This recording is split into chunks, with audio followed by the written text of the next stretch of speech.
Hey everyone, this is Chris here.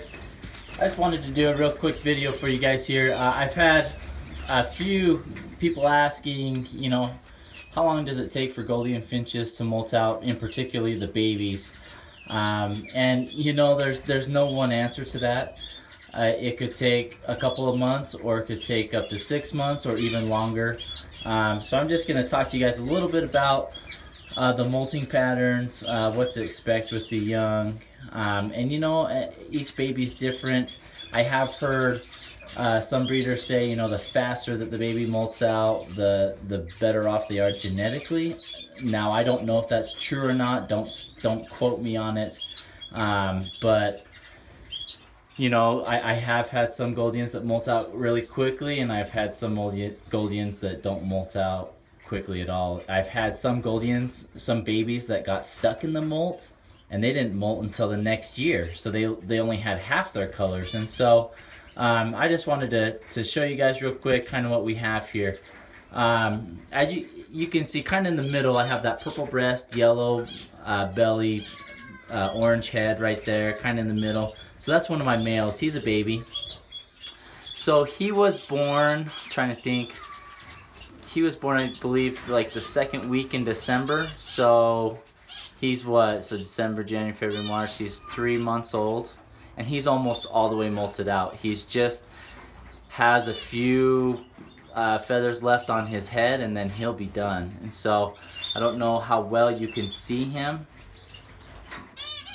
Maybe we could zoom in on him just a little bit, kind of give you a good idea. Now, he's a dilute back, so his back and his green's a lot lighter, and his other colors are a lot lighter as well. And then you see that the yellow hen that's 3 birds over from him now to the right, that's a baby. She comes from the same family, but she was the first clutch, so she was in end of October, 1st of November.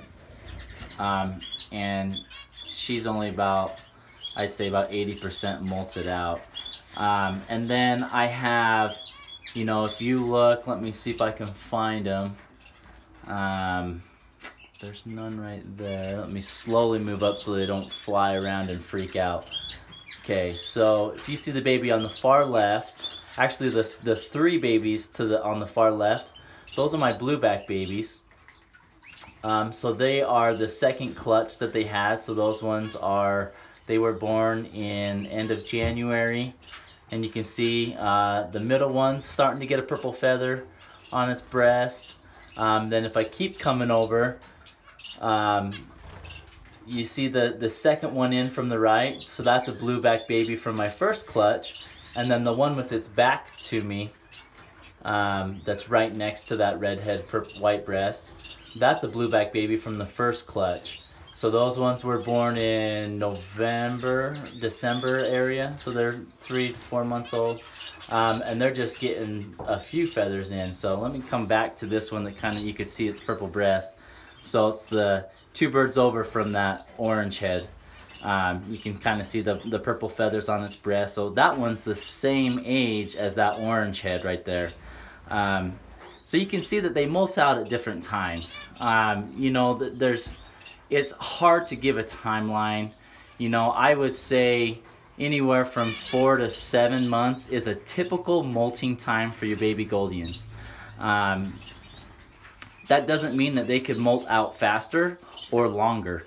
I have had baby gouldians that have molted out 2 months after they were weaned. They molted out really quick.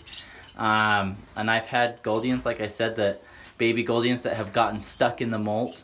So they molt out their breast feathers and their belly and their back, but their head doesn't molt out until the next year. And some of the reasons for that is, if the babies get stressed, say you sell them or you move them to a different flight, or temperature changes dramatically for long periods of time, or diet, stuff like that, that can make them stop molting out. And so those are some factors to kind of keep track of to help your gouldians molt out completely.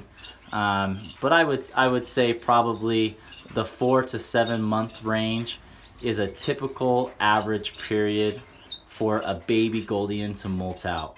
So I hope that helps. Like I said, some molt out faster, some molt out slower. Some get stuck in the molt. And some babies, they actually die during their molt because it's a really stressful time for them. So it's important to give them the nutrients that they need. Always have calcium, cuttle bones present for them to nibble on. You can see that one there. Can't really see it the greatest, but they've been nibbling on it and chewing away at it quite a bit. You know, egg food's important, greens are important, soaked seeds, soft foods. So that's really important. Those are really nutritious for them, help them grow in those new feathers, so that they can, you know, be happy and healthy. And, you know, fortunately, I haven't had any gouldians pass away throughout this molt yet. They all are looking really good and really healthy. And so yeah, so if you guys have any more comments as far as, you know, how long does it take for the baby gouldians to molt out, you know, like I said, give it a 4 to 7 month period. The head is always the last to molt out on gouldian finches. So if you see that they have their breast feathers, their belly feathers, their back should be in, and they're getting pin feathers on their head, you're almost done. You know, they're almost there. So don't worry that you're not seeing a lot of head color until the very end, because that typically is one of the last things to molt out on the gouldian finch. And so yeah, so I hope that helps you guys. You know, if you have any other comments or questions, please let me know. I'd be more than happy to help out or to answer those questions for you. Thanks for watching, guys.